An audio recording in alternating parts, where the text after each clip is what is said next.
So, as I was saying, this is part two of the conversation around quantum healing.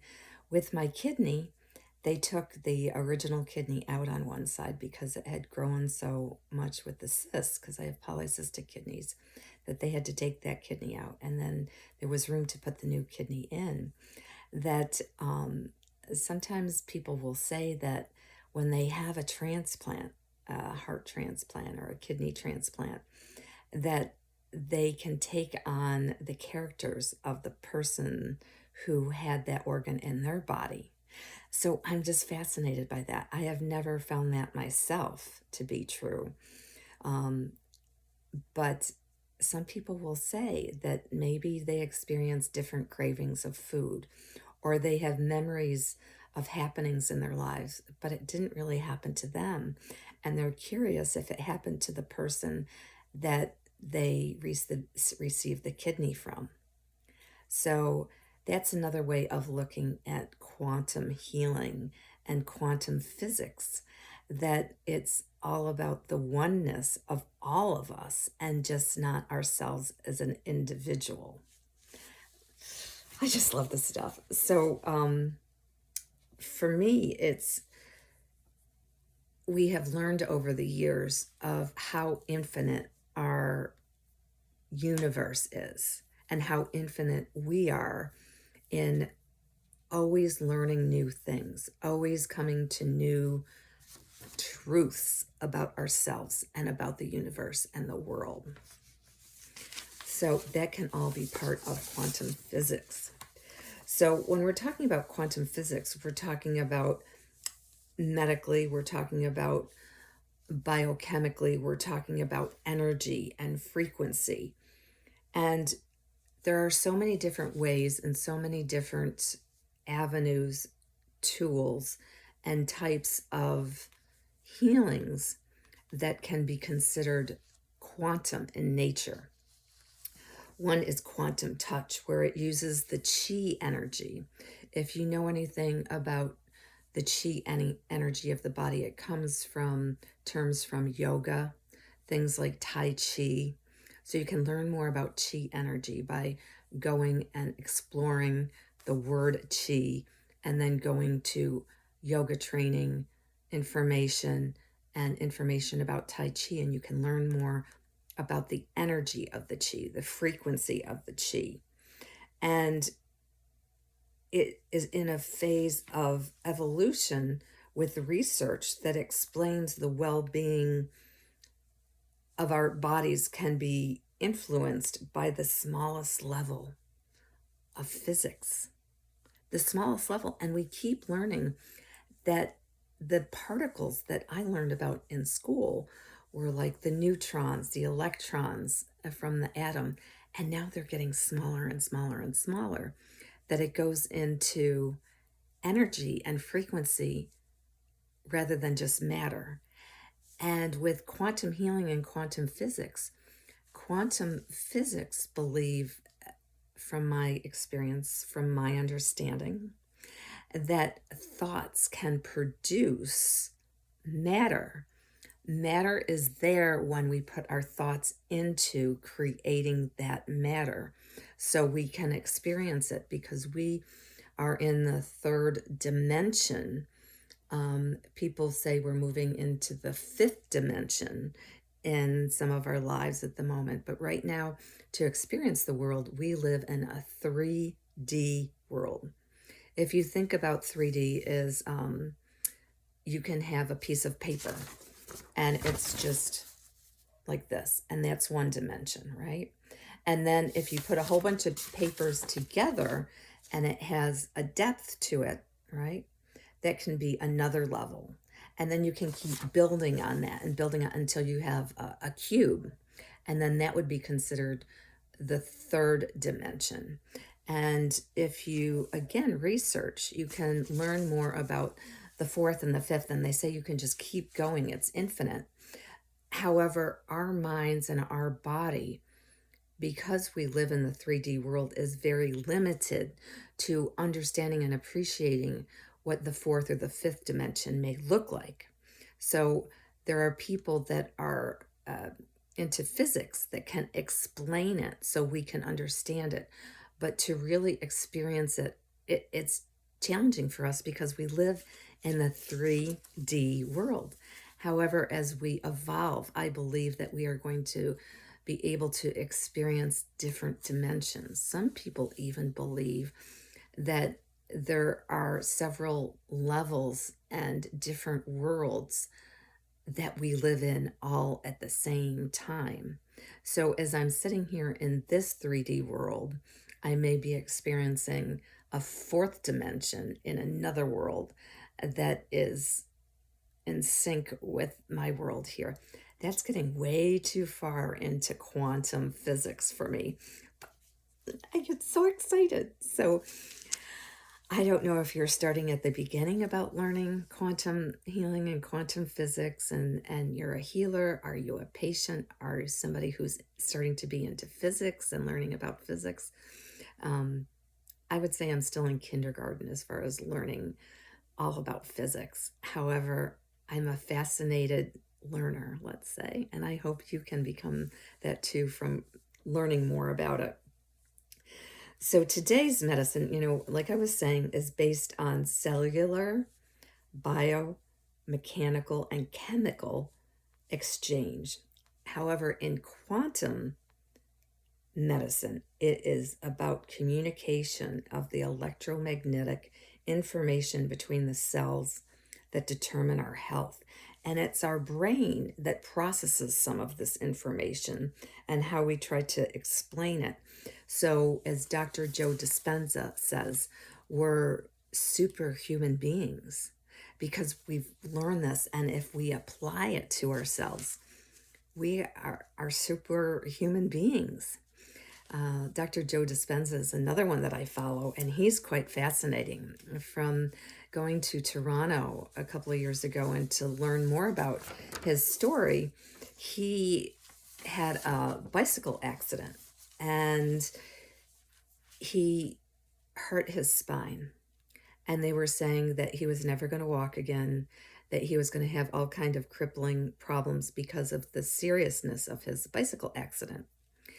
And he believed through his knowledge of quantum healing and physics that he could repair his damaged spine.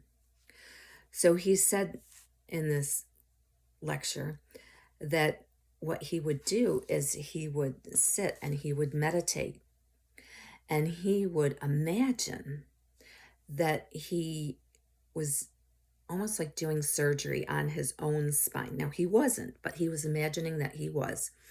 And that he would go in and he would surgically repair that spine that was so far damaged that they thought that he might not walk again.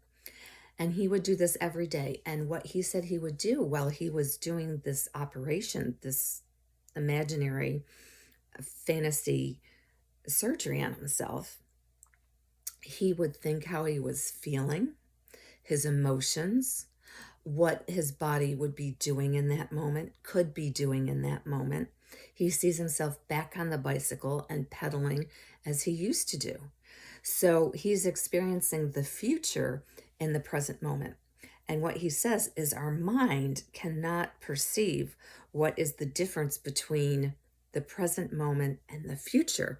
If you are creating it, if you are experiencing it, if you can put all the different senses, touch, taste, smell, hearing, all these different things, and experience all those different things that you would feel if you were back on that bike. So let's think, if you're riding down the road and you're on a bicycle and you're a good cyclist, you would be feeling your feet on the pedals, your hands on the rest, the handlebars.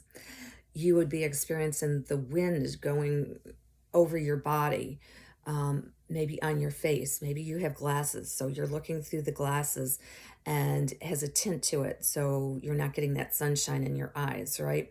So maybe a brownish or a gray tint to everything that we're looking around. You may be in the city and seeing the big buildings and the people, or you may be more in nature where you're going up and down in the mountains and seeing the pavement and seeing the other cyclists and seeing whether you're in like the trees in the forest type thing, or maybe you're more in a dry desert type thing. So you're experience all those things, and you may be smelling the flowers as you go by if you're in the woods with springtime with the flowers. So he would put himself in that space now so he could feel it in the future. And he said that he healed his spine from that traumatic spinal injury, from going into deep meditation, and the brain waves and the frequency, he would feel that in his body, that he was healthy and normal, and his body was back into balance and harmony. Is that not amazing? So that's what I learned from him when I was in Toronto. And his name again is Dr. Joe Dispenza. And he has a book that's a title similar to Becoming Superhuman, I believe. So when we're talking about quantum reflex analysis, I use quantum healing through kinesiology and kinesiology testing. And it helps to examine a situation and to determine physically what is the best course of action for me, or maybe where I displace something. So I'll give you an example. If I'm going to go to a chiropractor, let's say I feel like I need a chiropractor adjustment, or my my chiropractor believes in kinesiology. So I say, I'm going to go to such and such to heal. And I would stand up and I would think about, is this provider, is this health person, this chiropractor going to have a positive effect on my body? And if it's true for me, my body will lean into it. If it's not true for me, my body will go away from that. So I have learned to be so in tune with my body that I can sense if this is the right type of medicine, the right type of provider, the right person to go for that specific healing. I can also use it if I misplace something. I can use kinesiology to tell me where that item is. This is a funny story that happened to me. I had lost some sunglasses and I looked everywhere and I said, they have to be in my room or in my car. So I would stand up in my room and I would face each different direction and I would ask, are my sunglasses in this direction? And my body would either go yes or no, move forward or backwards. And when I got to my door that led out into the living room, a living space, my body would always say, yes, go in this direction. So I went to the wall by the door and I went through everything that was by that door, by that wall. And I looked through boxes and everything. Could not find my glasses. One day I walked outside the door into the living space and I sat on the couch. No, I remember I was looking and I looked on the table next to the couch where I had been sitting a couple of weeks before. And all of a sudden, looking at the table made me look at the couch, and there were my sunglasses. So even though my body was saying to go forward, to move in this direction, to look for my sunglasses, I let the wall stop me. I let the door stop me. I didn't go beyond that. So my lesson from that was, where in life am I using this energetic field, this frequency in kinesiology to give my body information? But where is that wall, that stop, that I get stuck, that I don't go past to find out more information? So that's how I have used kinesiology, and that is part of quantum healing. You can learn more by looking up kinesiology. You can also look up muscle testing. There's several different ways that you can use quantum healing and quantum physics through kinesiology. If you hold a piece of fruit and you're asking yourself, should I eat this fruit at the time? You know, it might be an apple on this side and an orange on this side. And then you do a manual muscle test, or you have a friend do a manual muscle test, or a healthcare provider, and you have the orange in your hand. If it's a weak resistance, that generally means that no, you shouldn't eat it. But if it's a strong resistance and it's strength in the biceps area holding that orange, that's usually to say, yes, eat that. The opposite can be true on this side. You put the apple. So if you cannot resist when somebody presses down on your forearm to work your biceps and you're not supposed to eat that apple, your hand will fall and that apple may actually fall out of your hands, telling you, no, don't eat that apple. That's just one example of a manual muscle test that you can use as far as kinesiology and quantum physics to explain some foods that you may or may not want to eat that will serve your body at that point in time. So just interesting things, interesting tools to go out and explore and to learn about. And I say that I practice and I research rather than try. When I say try, that means that I might fail. So I like to say that I'm researching, experimenting with these different things. It gives it a different connotation that I'll try. Can you feel the difference between those different words? So the power of the mind can alter the physical forms even within our body. So think about that when you're going for surgery. What are you thinking about? Are you thinking, oh my God, what's going to happen after I have the surgery? Am I going to be able to eat this type of food again? Or am I going to be able to return to work? Or am I going to be able to walk again? You put in all those fears of, oh my God, am I going? So instead of going into the surgery with all those fears, right?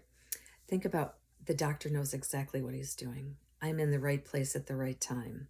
This is the best course of action for me to heal, to have the best life that I possibly can. Those are the type of things that your body will hear and resonate with, whether you want to talk positively about the experience and the results or negatively about it.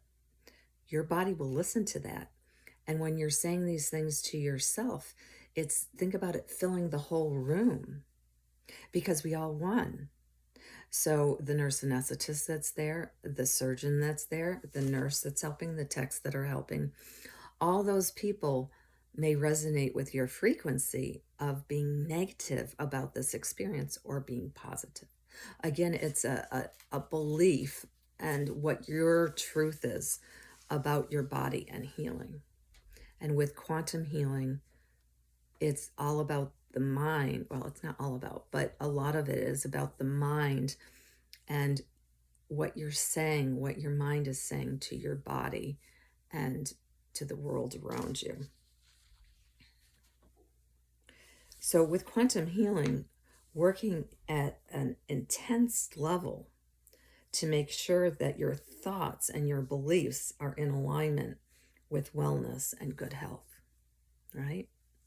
So I would say that that is the skills that I wanted to talk about today that you can learn more about, that you can research and experiment with. And if you've never heard about this stuff, I'd be interested to know, what do you think? Are you a believer in this?